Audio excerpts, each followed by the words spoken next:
Bismillah ar-Rahman ar-Rahim. Assalamu alaikum wa rahmatullahi wa barakatuh. The day reminder, this is Gabriel al-Romaani. Brothers and sisters, there's a disease in the ummah. There's a huge issue that we are suffering from. There's a big epidemic that is hitting the youth, and that is the epidemic of pornography. Brothers and sisters, all you who believe, it's not just the non-Muslims, it's the Muslims. It's not just the non-practicing Muslims, it's the practicing Muslims. SubhanAllah, I was studying and listening and doing through some research, and I found a brother that actually took some interviews and samples, people who are going and frequenting the masjid 5 times a day, people who are actually praying, people who are doing da'wah, who consider themselves that they're involved in the masjid and so on. These people, some people are watching pornography. Husbands, wives are watching pornography. Children, youth, students of knowledge are touched by this disease.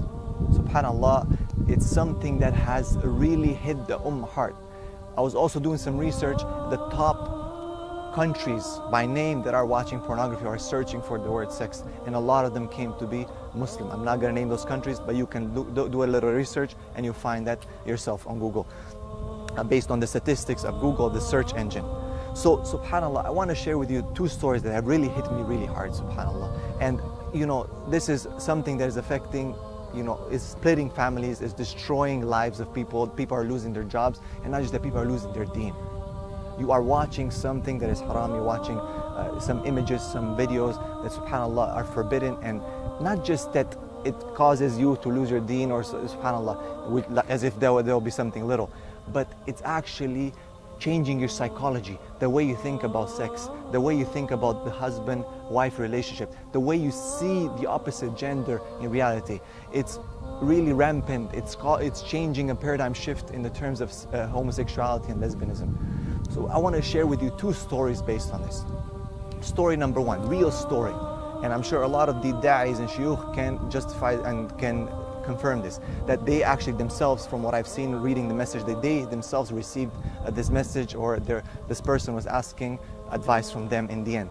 This is a person the father of a young daughter, married, happily married. He says in his email to Sheikh Yasir Qadi and Yahya Ibrahim and other scholars, he says that I am a husband, I'm happily married, I have a beautiful wife and a beautiful child. And he said, but I was addicted to pornography to the point that it didn't matter what people are telling me.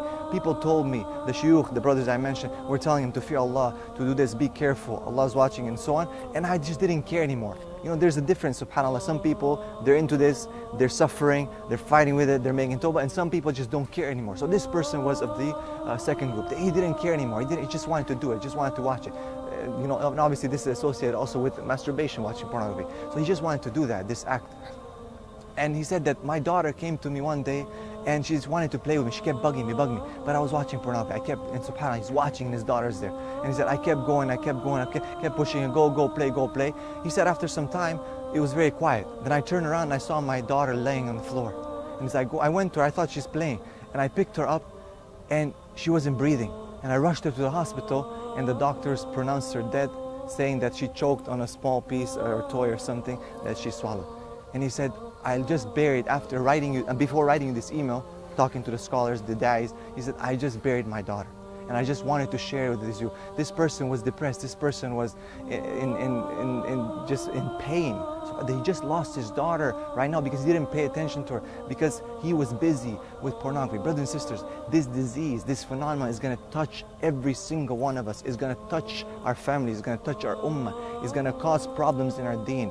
Look at this brother, what happened to him. This brother is writing, and he probably crying, probably beating himself in the head for what he has done, for leaving his daughter, to swallow that object and die, SubhanAllah. Because Allah subhanahu wa ta'ala, of course, these are sins, these are personal sins, but in the end it will come to hunt us one way or the other. It will be a test upon us. Alhamdulillah, inshallah, that little baby is in Jannah, inshallah, without any issues and any problems, alhamdulillah. But this brother has to live with this thought in his mind that my daughter died because I didn't pay attention to her, because I was watching pornography. How will he face his wife? What will he tell his wife? What would he tell his wife, his family, his people when they ask him, what happened to your daughter? And imagine that, compare that embarrassment to standing in front of Allah subhanahu wa ta'ala day of judgment. And Allah subhanahu wa ta'ala is asking, Ya Ahmed, Ya Muhammad, Ya Aisha, Ya Maryam, what did you watch? Where were your eyes? Subhanallah. The second story I want to tell you is the story, again, it happened, and I heard it from a friend of mine who was the friend of this person who himself said the story. He said that I was also watching pornography, and one day, as I'm watching at night, when everyone's sleeping, no one's, my daughter came to me, a little girl, 3 years old or so, very young, came to me, and she saw me watching it. And I was so embarrassed. And I looked at her, and she said, Ya Baba, oh father, ittaqillah, fear Allah. Subhanallah, a little 3-year-old is telling her father, fear Allah. He said, I felt so embarrassed. I never ever, not just because it's my daughter, but because she used those words, fear Allah. He said, I never return to pornography again. Brothers and sisters, this is not just something that we can solve in 5 minutes. This is not something that I can just tell you here over 5 minutes. Or I've dealt with so many people, so many brothers. I want to share, just before I leave you, something that a brother told me to tell you, a message to the people, to the viewers. This is a brother who is in da'wah. This is a brother who is he's shy, he doesn't want to reveal his name. But he said, please share this story with the people so people might understand this agony that he's going through, this fight that he's going through. This is a person who's making tawbah every day because he is caught in porn. He's actually, subhanAllah, converted to Islam. He is a new Muslim.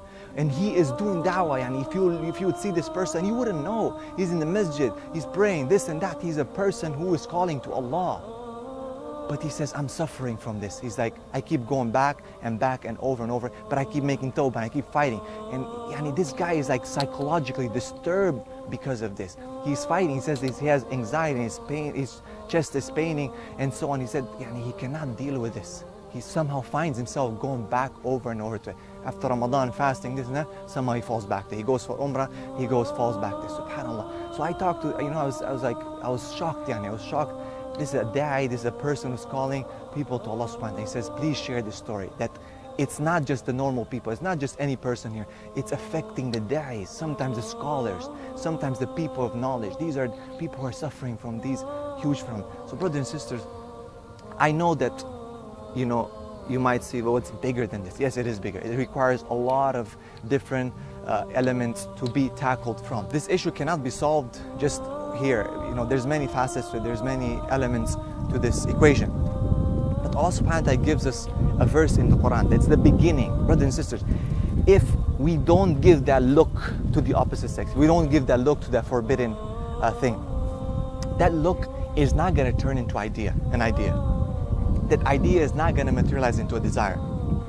That desire is not going to materialize into a plan. That plan is not going to materialize into action. So Allah subhanahu wa ta'ala tells us in Surah Nur, in verse 30, أعوذ بالله من الشيطان الرجيم قل للمؤمنين يغضوا من أبصارهم ويحفظوا فروجهم ذلك أزكى لهم إن الله خبير بما يصنعون إن الله خبير بما يصنعون. Say to the believing man that they must lower their gaze and guard their private parts. It is more decent for them. Surely Allah is all aware of what they do. Brothers and sisters, this is the beginning. Lower the gaze. It's hard. Yes, it's a fight.